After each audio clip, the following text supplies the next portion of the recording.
"It's just a game boys use to always wear dresses," grandfather would say, taking out his camera. I was 12 when it started. My grandfather Walter had always been the family photographer, constantly documenting every birthday party, holiday dinner, and random Tuesday afternoon. He had this old film camera that he carried everywhere and boxes upon boxes of developed photos stacked in his basement office.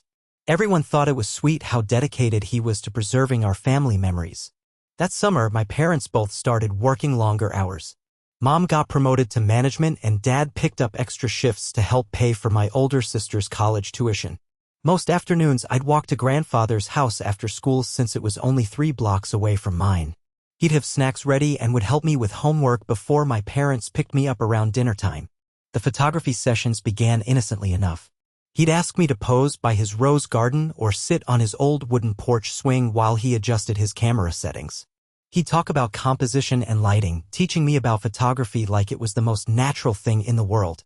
I actually enjoyed it at first. It felt special to have his undivided attention, and he'd always praise how photogenic I was. But then things shifted. One afternoon in late July, he brought out a cardboard box from his closet. Inside were old clothes, dresses, skirts, blouses with lace collars. They looked vintage, like something from decades ago.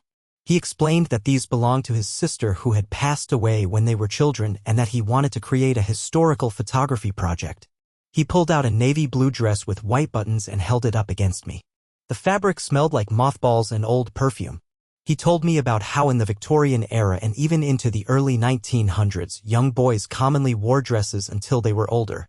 He had books and old family photographs to prove his point, sepia-toned images of children where you couldn't tell which ones were boys or girls because they all wore similar flowing garments.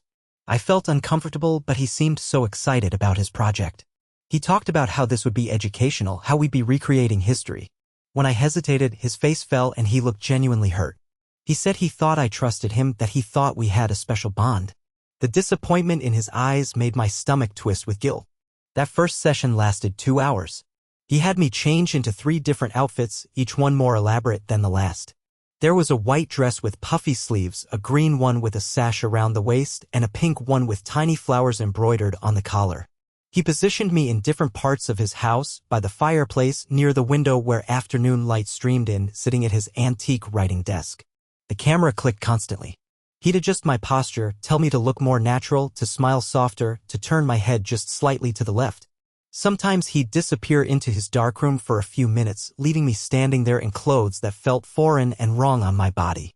When he came back, he'd have developed a few test shots and would show them to me, pointing out how the lighting captured the fabric or how authentic the poses looked. After that first session, he drove me to the toy store and let me pick out anything I wanted. I chose a new video game that I'd been begging my parents for. On the drive home, he reminded me that our photography project was something special between us, that other people might not understand the historical significance of what we were doing. He said my parents were already stressed about work and money and that this would just give them one more thing to worry about unnecessarily. The sessions became a weekly routine. Every Wednesday afternoon, I'd walk to his house knowing what waited for me. He'd have different outfits laid out, different poses planned. Sometimes he'd play classical music while he worked, saying it helped him get into the artistic mindset. He bought more cameras, a newer digital one alongside his old film camera, and invested in professional lighting equipment that he set up in his basement. As weeks turned into months, the sessions grew longer and more elaborate. He'd spend an hour just on hair and makeup, using his late wife's cosmetics to create what he called an authentic period look. He had me wear wigs sometimes, long brown curls or blonde ringlets that made me look like a completely different person. He'd step back and study me like I was a painting he was trying to perfect. The basement began to feel like a different world entirely. He'd rearranged the furniture to create different settings, a corner designed to look like a Victorian parlor, another area set up like a garden scene with fake flowers and painted backdrops. The whole room smelled like photochemicals and that musty scent of old fabric. I started having trouble sleeping. At school, I'd zone out during classes, thinking about the afternoon sessions waiting for me. My grades began slipping, but I was too ashamed to tell anyone why I was distracted. When teachers asked if everything was okay at home, I just nodded and promised to try harder. The worst part was how normal grandfather acted during family dinners. He'd sit at the table, chatting with my parents about their work, asking my sister about college, complimenting my mother's cooking. He'd ruffle my hair and ask about school like nothing unusual was happening between us. Sometimes he'd even show my parents regular photos he'd taken that week, pictures of his garden or the neighborhood cats, and they'd praise his artistic eye. Update 1. By October, something had changed in grandfather's demeanor during our sessions. He became more focused, more intense. He'd spend longer adjusting the lighting, more time positioning me in specific poses. He started talking less about historical accuracy and more about artistic vision. The sessions stretched from 2 hours to 3, sometimes 4. He began requesting specific expressions and movements. He'd ask me to look sad, then contemplative, then what he called dreamy.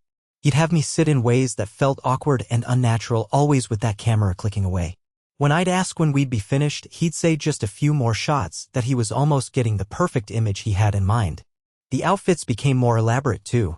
He'd layer jewelry over the dresses, long pearl necklaces, delicate bracelets, hair ribbons that matched the fabric. Everything had to be perfect, coordinated down to the smallest detail. He'd spend 20 minutes just arranging the folds of a skirt or adjusting the angle of a collar. One afternoon, while he was changing film in his camera, I wandered over to his desk and saw stacks of the photos he'd been taking. There were hundreds of them, all of me in those clothes, organized in manila folders by date and outfit. Some were close-ups of my face, others full-body shots, many from angles I didn't even remember him taking. The sheer volume was overwhelming. It looked like documentation of a completely different person's life. That night, I tried to bring up the photography sessions with my parents. I asked casually if they knew what grandfather and I did together in the afternoons. My mother smiled and said she was glad we had such a close relationship, that it was wonderful how he was teaching me about his hobbies. My father nodded and mentioned how grandfather had always been artistic, how nice it was that he had someone to share that with. Their responses made me feel even more isolated. They seemed genuinely happy about the time I spent with grandfather, completely unaware of what those hours actually involved. I realized that explaining the truth would require describing things that felt too complicated and shameful to put into words. The sessions continued through November. Grandfather had started printing out his favorite photos and keeping them in a special album. He'd flip through the pages while I changed outfits, commenting on which shots captured the best light or showed the most authentic period details. Sometimes he'd compare new photos to ones from previous sessions, noting how I'd grown or how my comfort level with the camera had improved. He began talking about expanding the project. He mentioned wanting to try different historical periods, different styles of clothing. He'd purchase books about fashion through the decades and would show me illustrations of outfits he wanted to recreate. The Victorian era had just been the beginning, he explained. There were so many other time periods to explore. The guilt was eating away at me. I felt complicit in something I couldn't name, trapped by my own silence and the expensive gifts that kept appearing after each session. The new video games, the clothes, the books I'd mentioned wanting, they felt like payments for my cooperation, and accepting them made me feel like I was agreeing to continue. Update 2. December brought an unexpected complication. My sister came home from college for winter break and suddenly the house felt different. She was around more often, asking questions about how I spent my afternoons, noticing the new things appearing in my room. She'd always been protective of me, and I could see her starting to pay closer attention to my routine. One afternoon, she decided to walk with me to grandfather's house instead of letting me go alone. She wanted to catch up with him, she said, and see his latest photography work. My heart pounded the entire 3-block walk. I had no idea what would happen if she discovered the basement setup, the costumes, the albums full of photos. When we arrived, grandfather seemed genuinely pleased to see her, but also slightly flustered. He quickly steered us into the living room instead of his usual path toward the basement. He brought out photo albums of regular family pictures, holiday gatherings, summer barbecues, school events. My sister flipped through them, commenting on how professional his work looked, how he'd really captured everyone's personalities. She asked if he'd been working on any special projects lately. I held my breath, but grandfather smoothly explained that he'd been experimenting with different lighting techniques and portrait styles. He even showed her some landscape photos he'd taken around the neighborhood, praising the way afternoon light hit certain buildings. After an hour, my sister left to meet friends, but she hugged me goodbye and whispered that she'd pick me up later instead of having our parents do it. Something in her tone suggested she'd sensed an undercurrent she couldn't quite identify. That afternoon's session felt different. Grandfather seemed distracted, less focused on his usual meticulous setup. He kept glancing toward the basement stairs as if expecting someone to come down. The photo session was shorter than usual and he seemed eager to have me change back into my regular clothes well before my sister was due to return. Over the following weeks, my sister began dropping by grandfather's house more frequently. Sometimes she'd offer to help me with homework there, other times she'd suggest we all do something together, look through old family photos or help grandfather organize his equipment. Her presence created a buffer that I hadn't realized I desperately needed. But it also created tension. I could see grandfather growing frustrated with the interruptions to our routine. He'd make subtle comments about how busy everyone had become, how nice it used to be when we had more uninterrupted time together. He'd look at me meaningfully when he said these things and I'd feel that familiar twist of guilt in my stomach. The sessions became sporadic. Sometimes a week would pass without one, then he'd find an afternoon when my sister was busy elsewhere. But even when we did meet, something had shifted. The elaborate setups felt rushed, the photography less focused. He'd still have me wear the costumes and pose for photos, but there was an underlying anxiety that hadn't been there before. One evening in late January, my sister cornered me in my room. She sat on my bed and asked directly if everything was okay, if I was happy with how I'd been spending my time after school. Her questions were gentle but persistent. She'd noticed changes in my behavior. She said how quiet I'd become, how I seemed anxious about things I used to enjoy. I wanted to tell her everything, but the words felt impossible to form. How could I explain the basement sessions, the costumes, the hundreds of photographs? How could I describe the way grandfather made it seem educational and special while also making it feel like a shameful secret? The complexity of my feelings, the guilt, the confusion, the strange sense of betrayal seemed too big for language. Instead, I just started crying. My sister held me while I sobbed, not pressing for explanations but letting me know she was there. When I finally calmed down, she said something that changed everything. She told me that sometimes adults did things that felt wrong even when they claimed they were right, and that trusting my instincts was more important than being polite or obedient. Final update. The end came in February, but not the way I expected. My sister had been quietly investigating, and what she discovered wasn't just about me. She'd started asking other family members about grandfather's photography habits, reaching out to cousins and family friends. What she found was a pattern stretching back years. Our cousin, who was now in his 20s, confided in her about similar sessions he'd experienced as a child. The same historical justifications, the same secrecy, the same elaborate costumes and lengthy photo shoots. Another family friend mentioned that her son had stopped wanting to visit grandfather a few years earlier, though she'd never understood why. My sister compiled this information carefully, then approached our parents with everything she'd learned. The conversation happened while I was at school, but I could feel the aftermath the moment I walked through our front door that evening. The house felt different, heavy with tension and whispered conversations that stopped when I entered a room. My parents sat me down that night and asked me directly about the photography sessions. With my sister beside me for support, I finally found the words to describe what had been happening. I told them about the costumes, the basement setup, the hours of posing, the albums full of photos.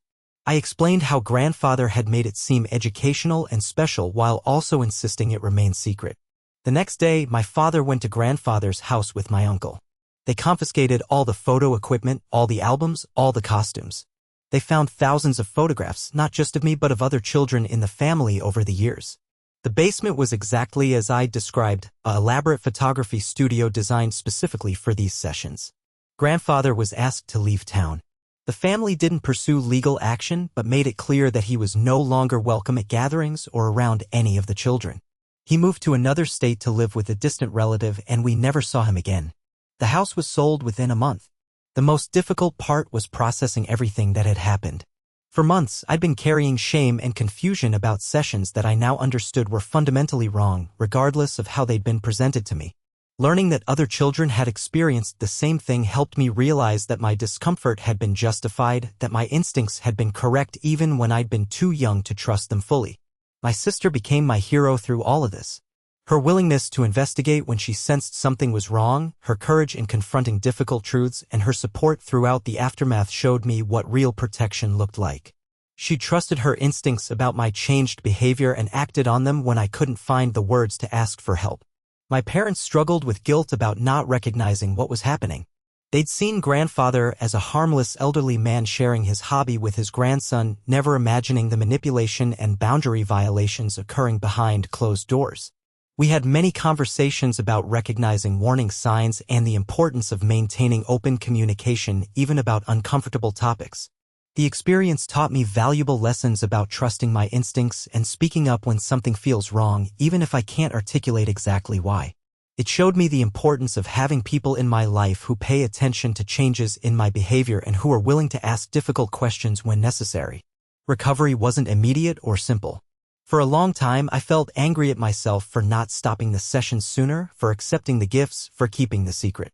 It took time to understand that children don't have the same ability to recognize and resist manipulation that adults do, and that responsibility for what happened belonged entirely with the adult who created the situation. Today, I'm grateful for my sister's intervention and for the family members who supported us through that difficult time. The experience was traumatic, but it also showed me the power of speaking truth and the importance of protecting children, even when that means confronting uncomfortable realities about people we thought we trusted. Sometimes I wonder about the other children who might have experienced similar situations with grandfather over the years and whether they ever found ways to process what happened to them. I hope they did, and I hope they learned, as I did, that what happened wasn't their fault and that their feelings of discomfort were valid and important signals that deserve to be heard.